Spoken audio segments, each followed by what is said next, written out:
to Tipping Spears with Hannah Becker. Today's conversation promises to be an insightful one with a remarkable guest. Whether you're joining us for the first time or a regular listener, so glad you're here. My goal is to bring you closer to the innovative leaders and thinkers shaping our future. And today, I'm thrilled to welcome General Paul Funk.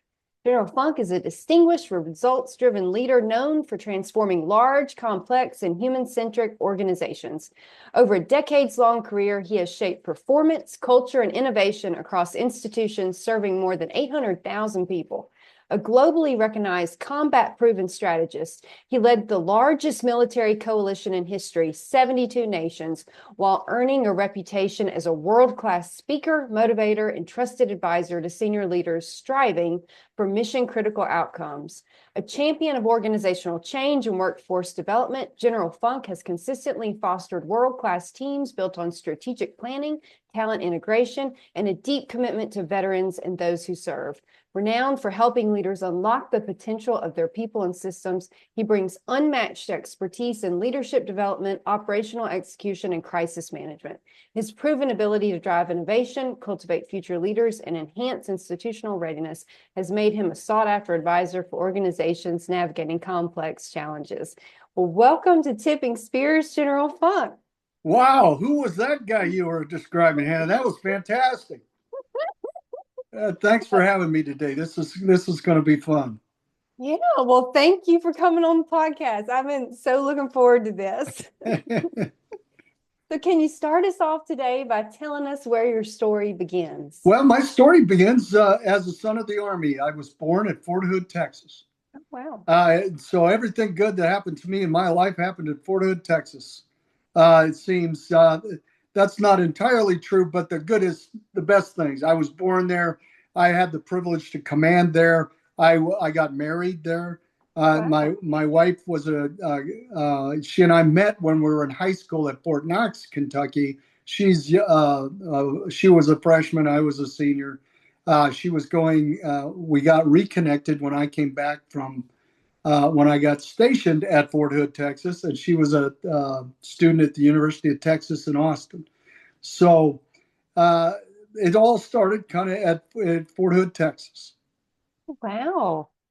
Well, that's fascinating. So what sparked your interest in serving in the military? When I was 7 years old, so I said I'm the son of an army, of the Army. I don't know, I've had an ID card since I was 10 years old. Oh. That, believe it or not, that's been a long time ago.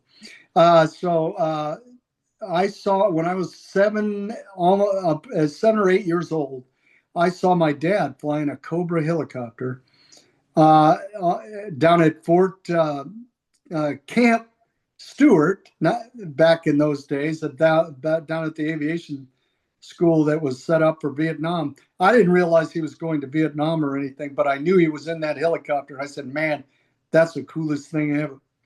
And I want to be part of something like that. And then from there, because I grew up on military installations and my dad was a commander in a lot of different circumstances, we got to meet these extraordinary people from all walks of life and all parts of the country. And what we started to notice, I started out playing team sports.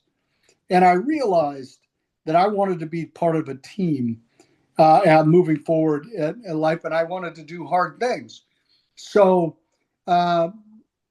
when I got the opportunity to spend some time around Dad and his troopers and get out and watch them do what they do, I said, man, I love this. And then I went on and I was in junior ROTC in high school, along with football and baseball and wrestling and all those things. I was in junior ROTC all 4 years, and then matriculated out to the Montana State University, where I went through, was a part of the Montana National Guard, and went to school at Montana State. And then from there, the rest is history. After I graduated, I spent 38 plus years on active duty. Wow.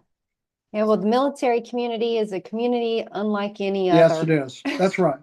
I mean, you're surrounded by people who service is in their, it's in their job description, right? So it's pretty cool.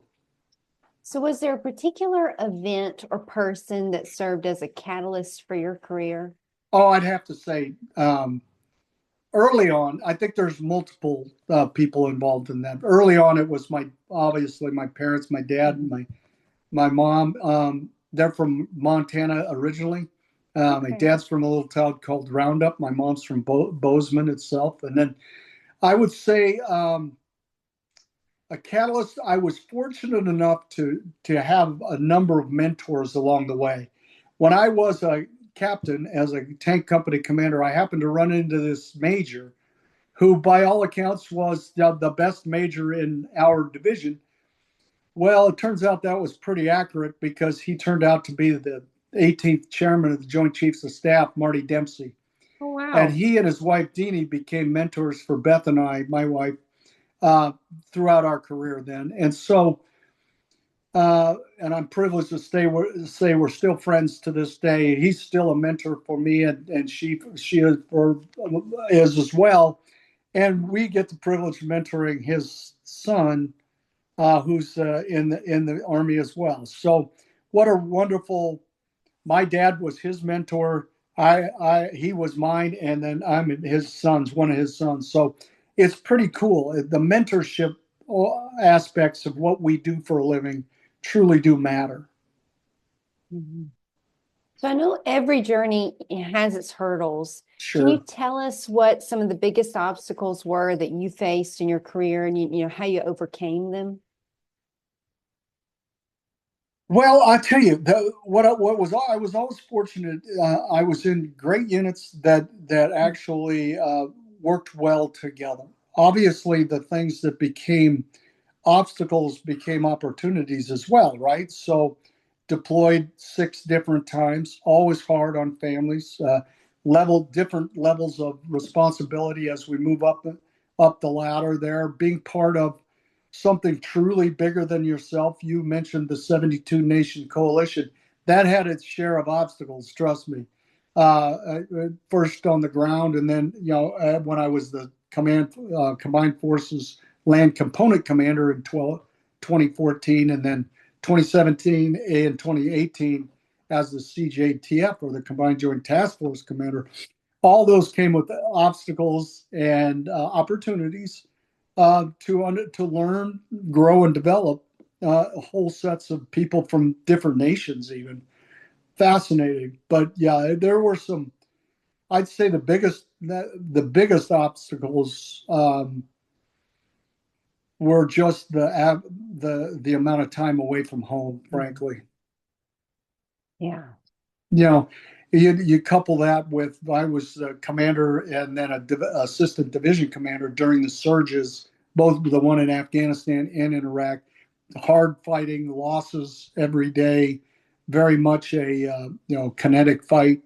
That those obstacles were there as well. So, uh, you know, I think one of the things I tell everyone is, I don't, you're not authorized to have a bad day. Okay. As a commander or as a leader in our organization, that being the United States Army, the military at large, but the Army I know very well, you don't get to have a bad day because you lead America's most precious treasure, its sons and daughters, right? So you're going to have some days you never want to live again. You're going to have some days that are horrendous in moments. You're going to have, but you as a person don't get to have a bad day, right? Now you're going to have some days where you need mentorship, coaching, love, hugs. There'll be terrible experiences during those some of those days.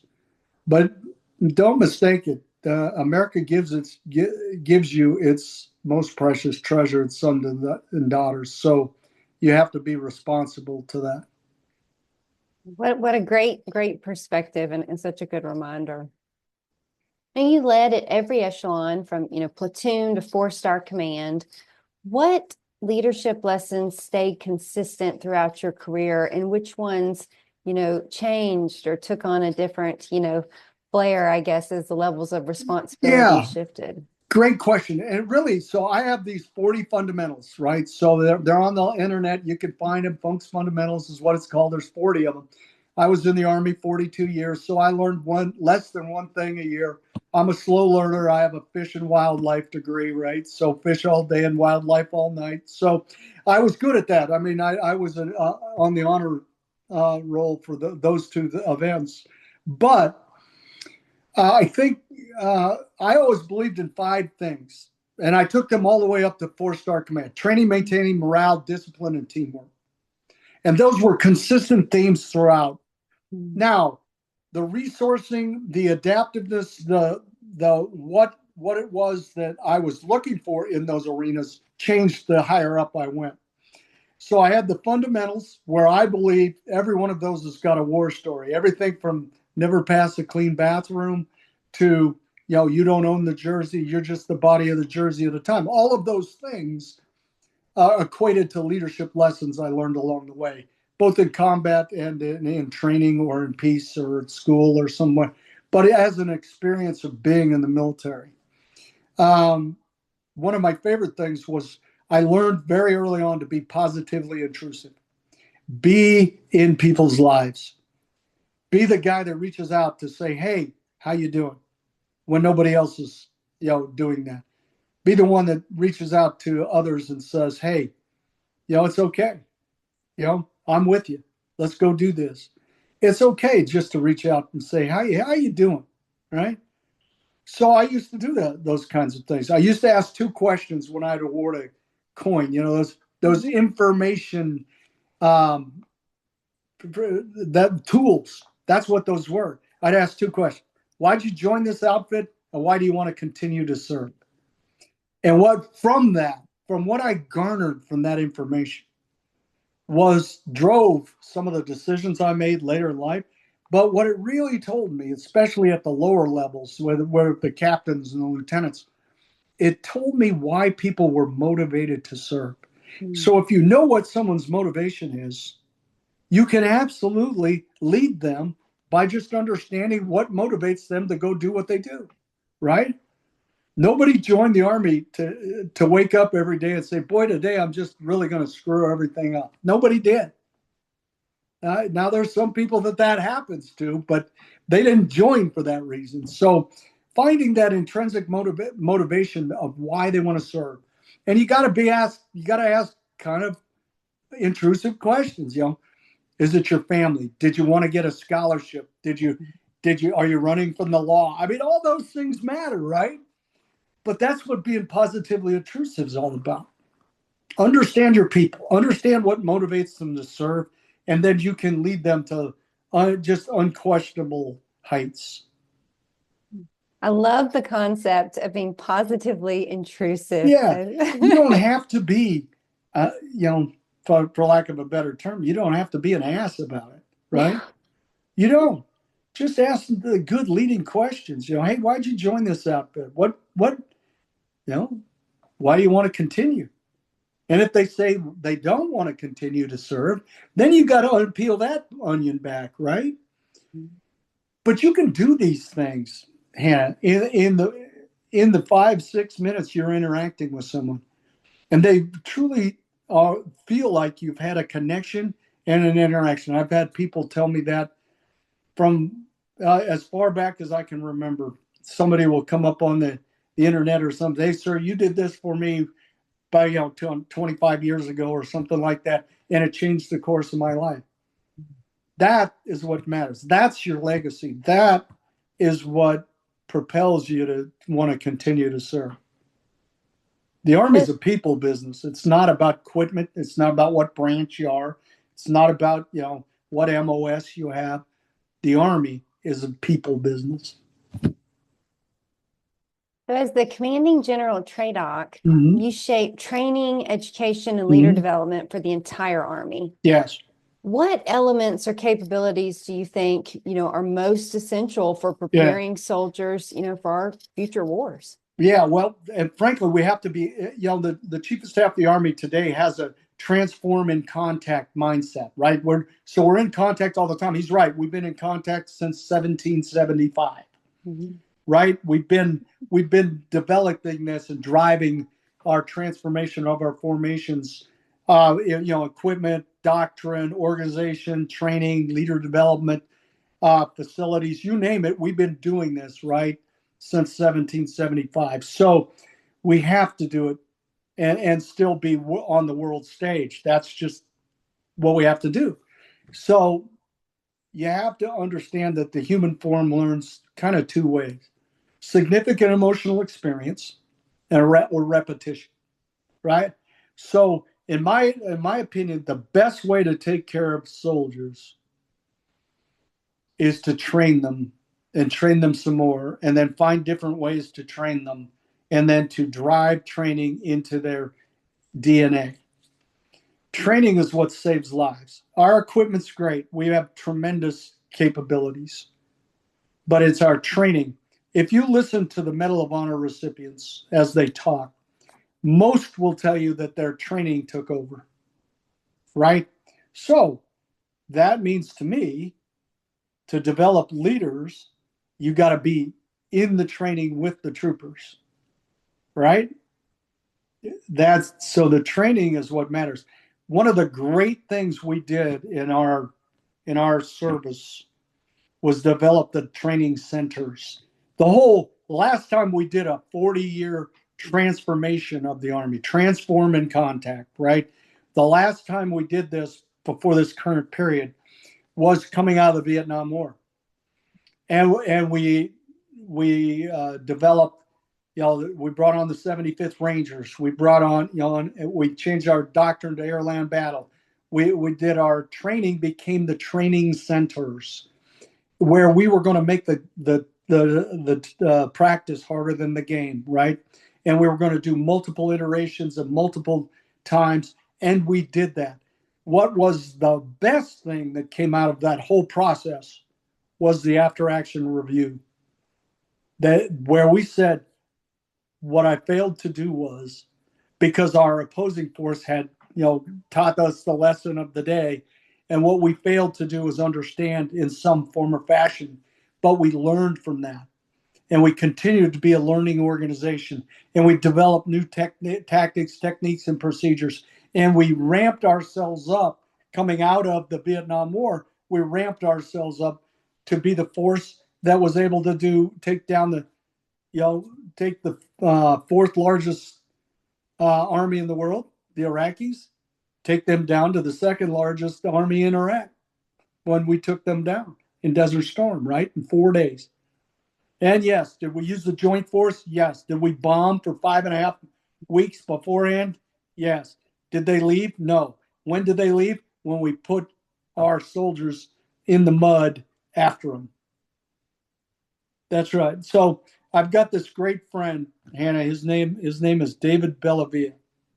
He's a Medal of Honor recipient. Now he's retired, and Dave is a wonderful guy. He's got a great saying. He says, "Listen, if you want to take on the United States military, somebody else will be raising your sons and daughters." Mm-hmm. He's right about that. We are very good. You've seen the recent examples of how good we are at this. Now, we're not as great about rebuilding your country, and we're not. That's not our purpose in life. Our purpose is defend, fight, and win the nation's war, defend the homeland. Right? That's what we get paid to do. It's not rebuild countries. So when you think your way through that piece, that doesn't mean you shouldn't be a statesman. It doesn't mean you shouldn't understand the impacts of civil military relations. You absolutely must.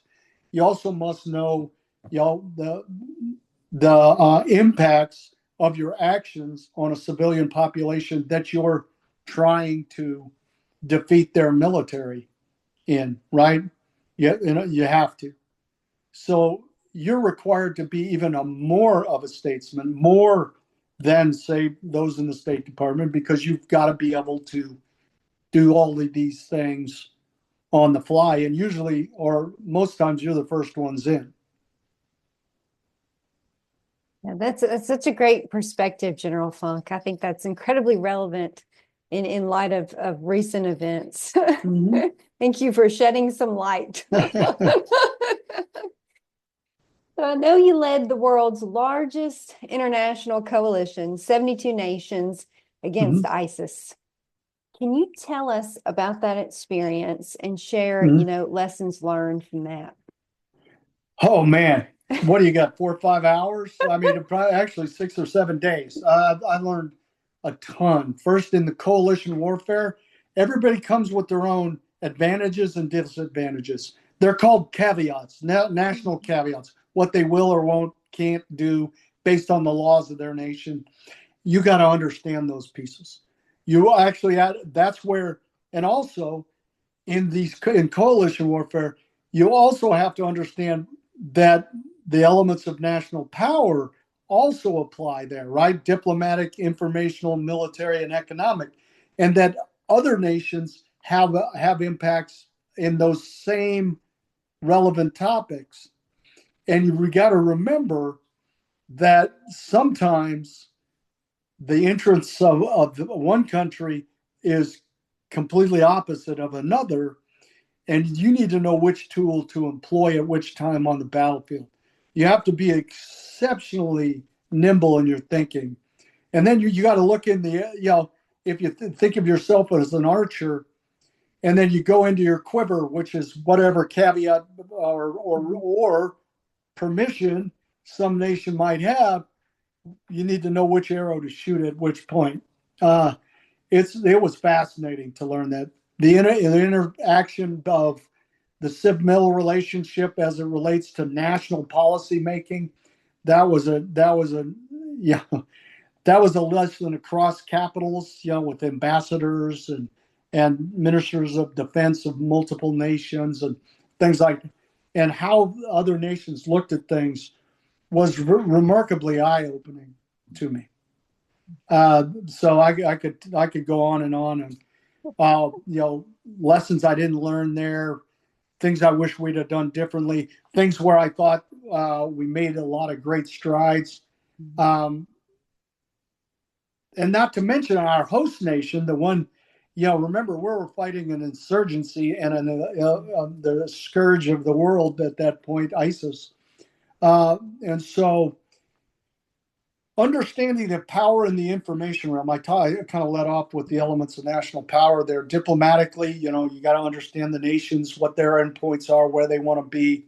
Informationally, I believe that fight, which started really in 2013, that fight became the world's first information war, where an adversary was conducting operations to get an information effect. I, and there's some of the atrocities that they committed are just heinous, obviously. But they were willing to put them on the internet, for God's sakes, and they were using it to intimidate populations, not just the ones they were trying to overtake, but others around the globe. And they were using them to attract, for lack of a better term, talent to their cause, right? Yeah. So that was fascinating. Militarily, I mean, by the time we got reorganized and got everything moving, I was there at the beginning, in 2014.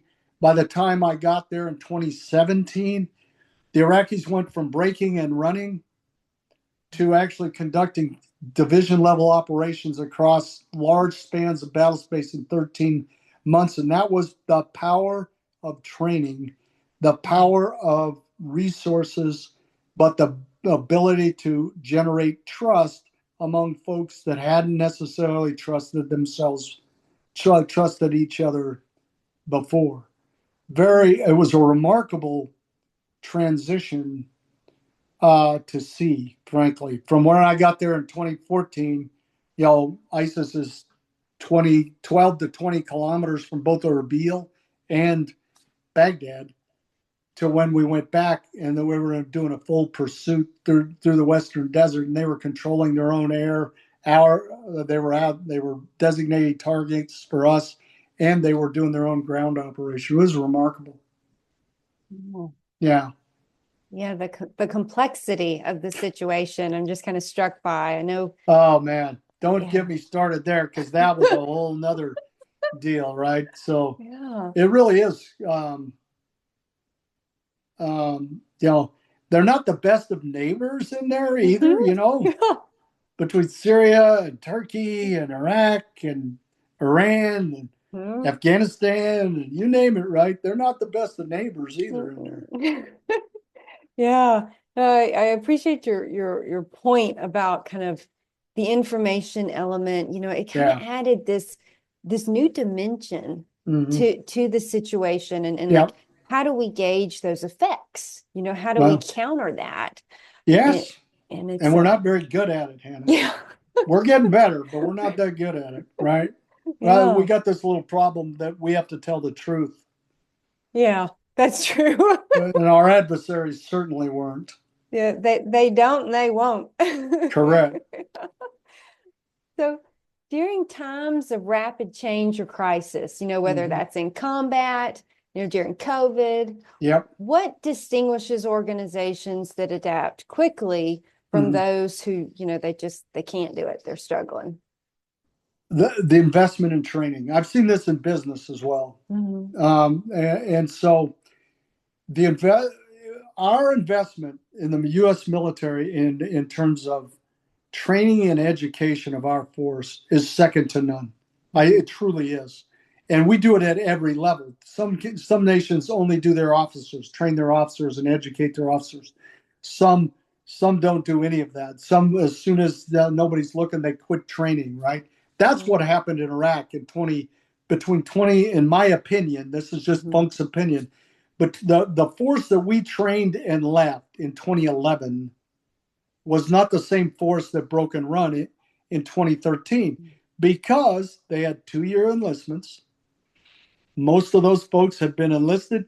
They'd come through our training programs where they got to shoot their weapons. They got good kit. They were well fed, well trained.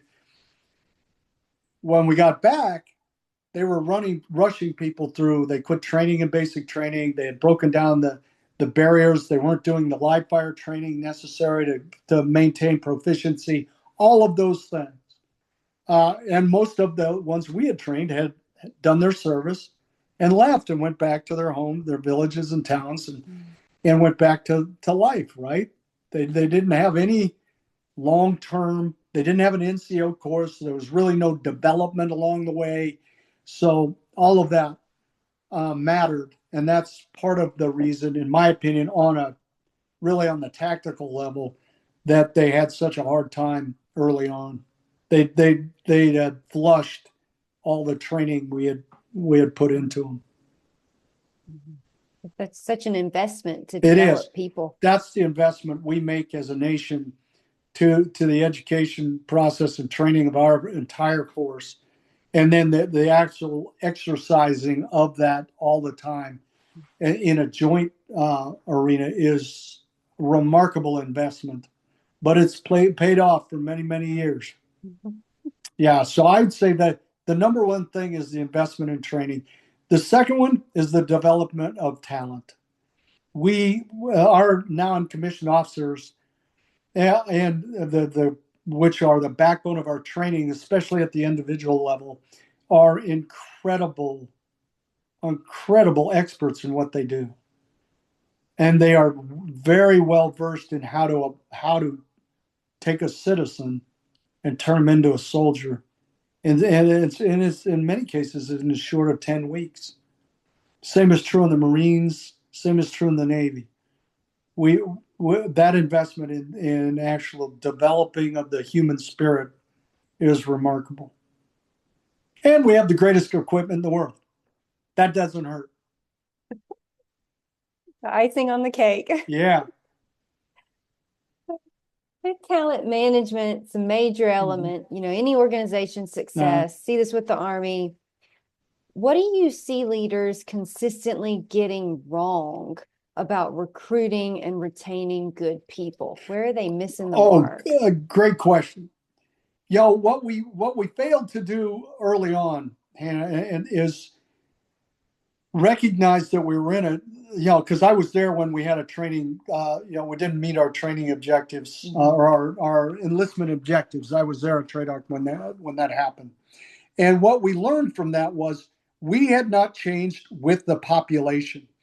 And what General McConville and I discussed and finally drove to was, look, the population's changed. We owe this to our people, to the nation, to change the way we're bringing people into our Army. So we developed, under the great skill of a guy named Patrick Michaelis, who was running Fort Jackson at the time, we developed the Future Soldier Prep course.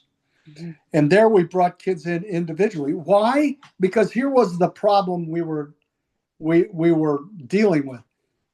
Less than 22% of the nation qualified to serve. Why? Most of it was we have an obesity problem. We had a little thing called COVID, where we thought kids were learning things in high school. Turns out when they took the ASVAB test, they couldn't pass it. Wow. So that was the other gap. So 38% are too obese to serve, 22% couldn't pass the ASVAB. And then waiver process, we were slow in how we didn't have a digital system to transform records. It was a myriad of problems, right? And we had rested on our laurels too long. And so the system caught up with us. And then COVID happened too. So that didn't help. But on top of all that, to make mistakes, we need, or to learn from that, we needed to go after this piece. So we brought in the holistic health and fitness program. And the first place we applied it was basic combat training in the Army Future Soldier course. So we bring kids in conditionally. If they're a bit overweight, can't pass the tape test, we had nutritionists, physical fitness, athletic trainers. If you couldn't pass the ASVAB, we helped you. We taught you those skills to be able to pass the ASVAB. We have the resources in the force already. We just had to put them on the other side of the fence. We had to put them on the other side of the problem. We were waiting till we got them in to start addressing this, when we needed to be doing it up front. Even if you didn't pass, we were making you a better citizen. Yeah. So yeah, the failure rate, I think, is somewhere between 5 and 7%. Okay, so how many people have been through the last count? Last I heard, over 28,000 kids had matriculated in the Army through this program. Wow. Right? And then when they get to the other side on the operational force, the Chief of Staff of the Army and the Vice Chief of Staff of the Army, along with the Secretary and the civilian leadership, drove home the holistic health and fitness program, H2F, as we say, right? And that was physical, mental, spiritual, nutrition, and sleep. And so those things, so the new kid coming in, he goes through the program, gets into basic combat training once he or she meets our standard. Standard never changed. Once they meet our standards, because our Army standards are pretty doggone good. Once they meet them, then they got to go to basic training, right? That was their reward. Go to basic training. But what was cool about it, what we started to see was these kids had been more experienced and had gotten the ability. They became the leaders in their basic combat training courses because they've been through the program, had experience, were learning these things, had some aspects of things we hadn't been teaching them in life applied to them. So when they got in, they had a little head start. Fascinating. And it saved that, and it actually saved the Army. It really did. And so I'm most proud of those two actual events and those two things we put together and made happen. And then Gary Brito, who came to TRADOC after me, really enhanced it, changed the way we do basic combat training. We were on that glide path, and he brought it to fruition. We brought in a history program where kids could learn why it was important that they serve. fascinating. It was a fascinating time to be in our Army. And those that wouldn't change, couldn't change, didn't develop, we got rid of them. Mm-hmm. We did. Mm-hmm. We've also invested in our recruiters much better. Mm-hmm. We learned that from the Marine Corps, frankly. They put the best and brightest in as their recruiters. Prime example, General Dunford and General Mattis were both recruiting battalion commanders. Oh, I did not know Yeah, that. Wow. very much, very, very much part of. So we've done the same thing now. We got some incredible leaders up and down the chain, some dynamic command sergeant majors, and our drill sergeants remain the best in the world, right? They just are. Mm-hmm. And so I'm pretty proud of that outfit. I've watched them really develop and grow. Now TRADOC headquarters is gone. It's really transitioned to Transformation and Training Command. Basically, we put it back together, in my opinion. The what we have at T2Com, as they call it, is what Dempsey had in 2014 as the TRADOC commander. So pretty good, right? Yeah. Well, you've led in what you often describe as must-win environments. Yeah. How do you personally handle, the weight of responsibility when consequences of failure, are so significant? Yeah. Well, frankly, you have to have a disciplined approach of what you're doing, right? So I believe in that H2F model. I really do. Especially at wartime. Mm-hmm. As I said, you're leading America's most precious treasure. That's what must win means. These are our sons and daughters, right, and of America. So you had to have. I had to be pretty routinized. I had to do physical training. I have to. I'm still hooked to it. I was in the gym today. You must do those kinds of things. And then early in my career, we thought it was a badge of honor to go through a training. For example, go to a CTC rotation and only sleep at 1 hour a night for 14 straight days. And no. You got to be a holistic warrior in these things. You got to wait. Some of us use physical training to prepare ourselves for the day, right? To wake the mind, get the body settled, really drive into what it is you want to do. I did it even as a 4-star every day. Had to. My staff that did it with me, they all volunteered. No, not really. It was my smaller staff that did, my personal staff that did it with me because they didn't have any other choices. But I think you have to do those things. You have to have, you got to be, and you got to look. You got to put up and shut up and show up, right? That's what it is.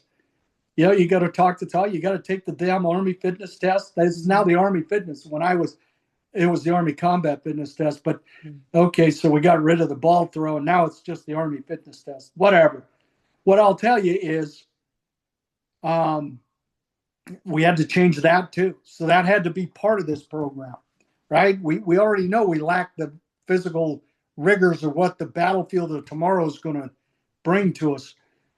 Look, the violence of the battlefield of right now today is like unprecedented. So in the future fights, your ability to operate, the only way you're going to do that is to become a warrior athlete. That's it, right? You're just going to have to, and you have to do it in each one of the components.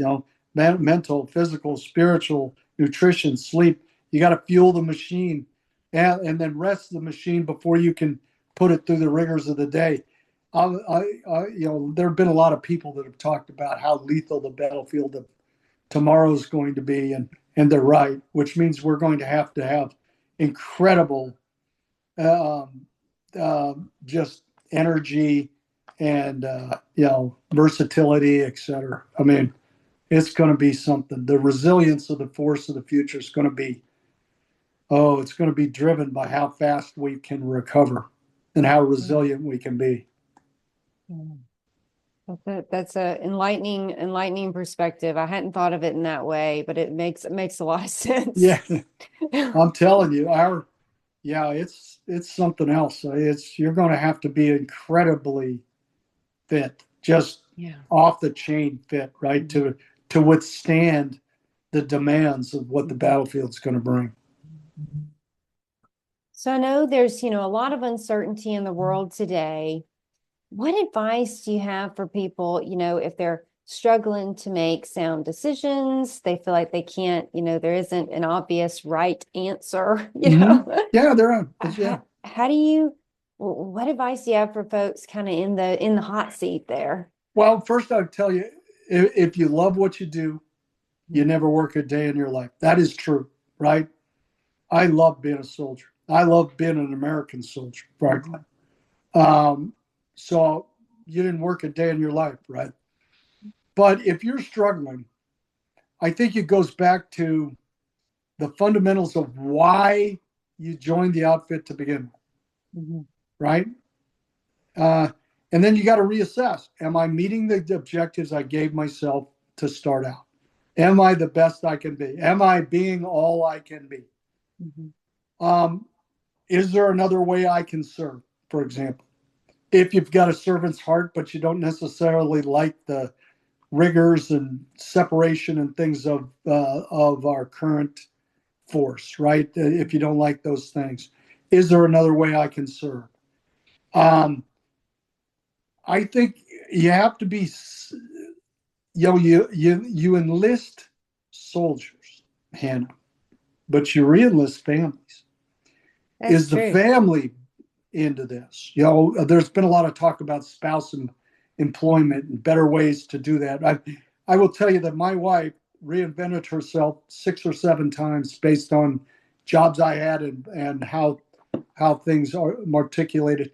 And I do not believe, and I believe this: we are wasting a very precious resource.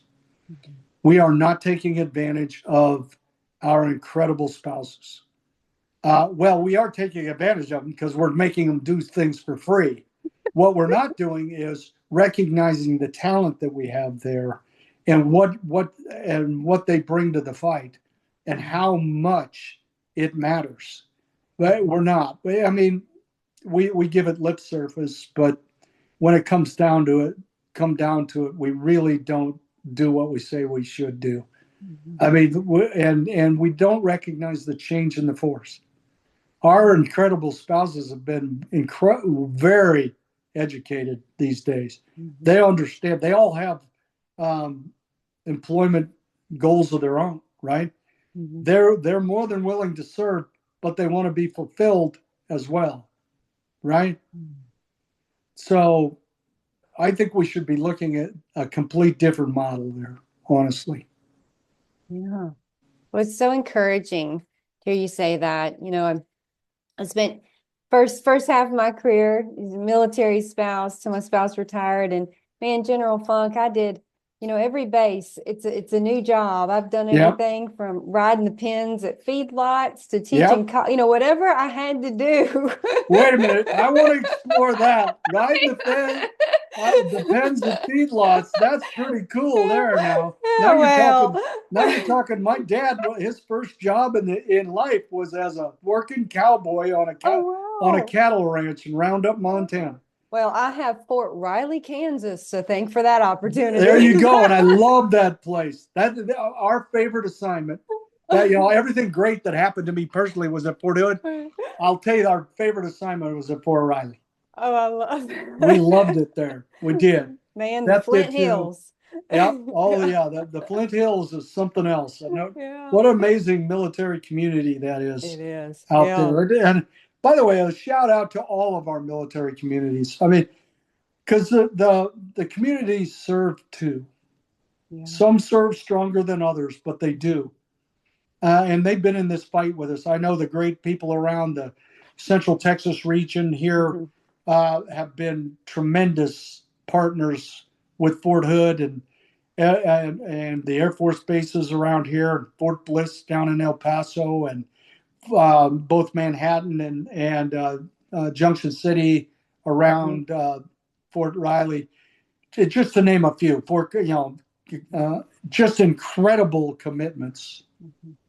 um, from the civilian communities around our military bases. And personally, I want to just say thanks.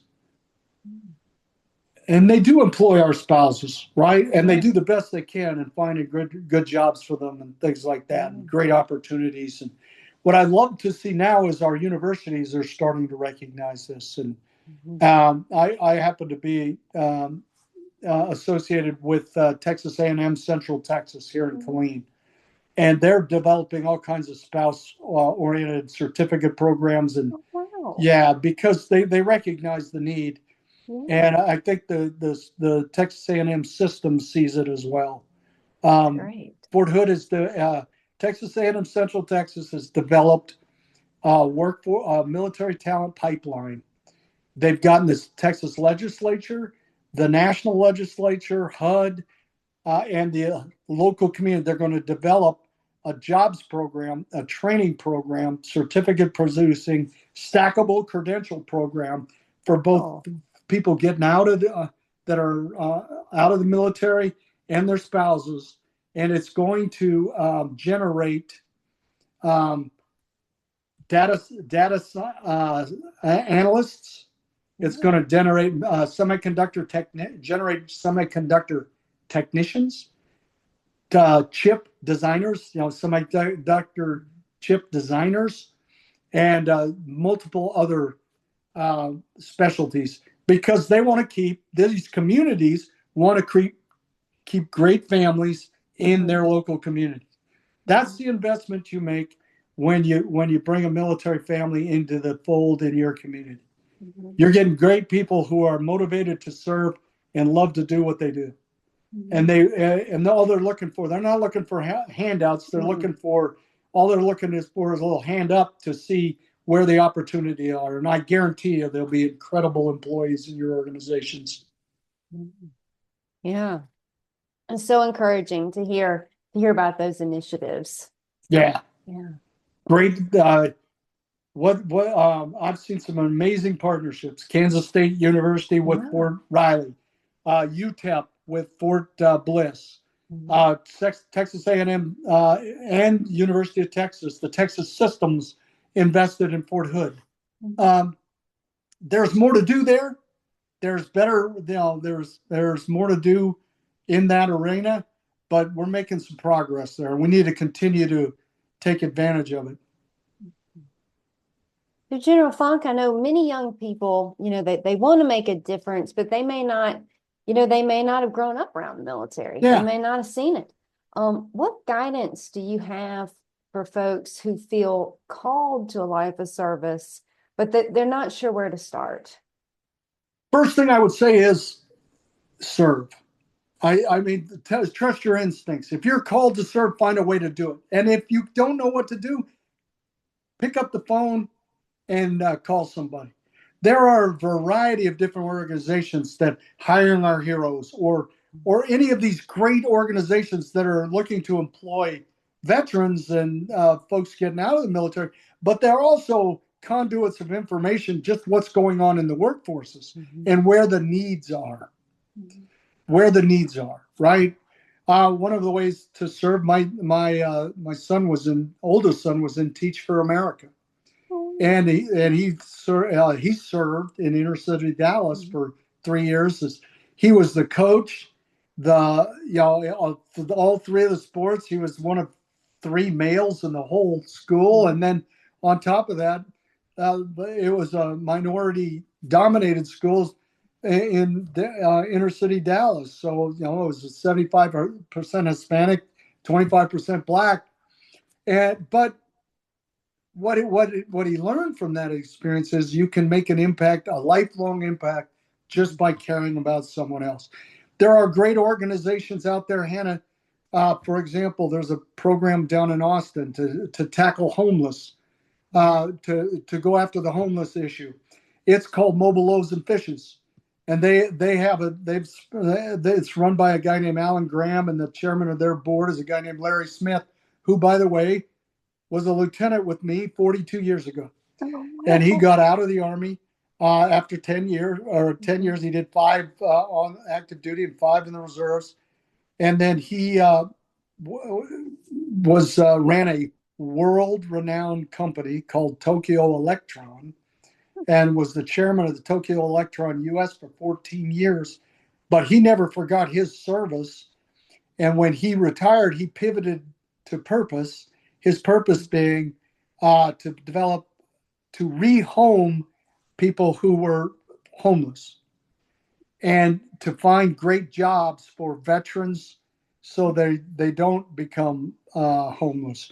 And he's had a remarkable impact in this area, in around this part of the place. But he has a servant's heart, and so he just fall away. He and I talked about it 10 years ago. Where's the need? And we said we need to transition young men and women leaving the service into great jobs. And he happened to be in the semiconductor industry, so that's how we got involved in this. And then that led to what is now the military talent pipeline, getting ready to run out of Fort Hood, Texas, as we stand it up. And hopefully Fort Bliss as the initial start, and then other people can learn and grow in their communities. So that's what it is. Look for the opportunities. The need is out there. You can see it. Finding who's doing it. Don't be afraid to ask somebody. Go to one of your civic groups, the Rotary Club, you name it, right? People will always tell you where the need is. That's true. It's not as many people willing to step up and do That's something about exactly right. Plenty of need. Yeah. Yeah.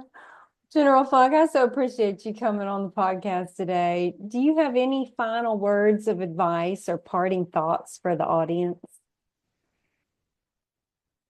Yeah, I would say thanks, Hannah. Thanks for having me today, and you're making such a great impact in our communities. So from me to you, thank you. Thanks for what you're doing. It truly does matter. I think Marty Dempsey said that best, and actually he got that from one of his subordinates who had a box on his desk. And if you don't know, he was the 18th chairman of the Joint Chiefs. And when he commanded the 1st Armored Division, he kept a 3x5 card. This is in his book, by the way. No time for spectators. He's right about that. And this time and in this place, there's no time for spectators. We need to be involved. Get involved. Find a way to help. The need is great. But on this box, he had a 3x5 card with the names of every trooper he lost in his division in the big fight in OIF-1. And on the top of that box is a little plaque given to him by a young officer who's now a 3-star general. She was a major at the time. And notice I said she was a major at the time. And on that box it said, "Make it matter." And in that box were those names and those people. So their sacrifice, their service needs to matter. It needs to matter. And to matter, it means it has to have made a difference. They've made a difference. It's up to us now to make their sacrifice and their service matter going forward. And if the other thing I tell you, like I said before, listen to our adversaries out there. If you want to take on the U.S. military, go ahead, but somebody else is going to raise your sons and daughters. And on behalf of all the young men and women who serve, I just want to say thank you. Thank you to everybody who listens to this. More importantly, does something about it. Everybody needs to take a little time to be positively intrusive. Yeah, I love that. That's going to stick with me, General Funk. Well, you got to tell me the whole feed pin thing. You didn't tell me that. It's true. Were you feeding the buffalo? I have done some time with the bison. That's what I thought. They're not there anymore. It's true. That is true. Well, thank you so much for coming on, sharing your insights, your experiences. I know your contributions have impacted so many people around the globe, and to that, I'm very, very grateful. Well, thank you, ma'am. It's an honor to be with you today. And to our listeners, thank you for tuning in to this episode of Tipping Spears. I hope this conversation has sparked new ideas and challenged the way you think about our future. Don't forget to subscribe to the podcast, and we'll catch you next time with another exciting guest.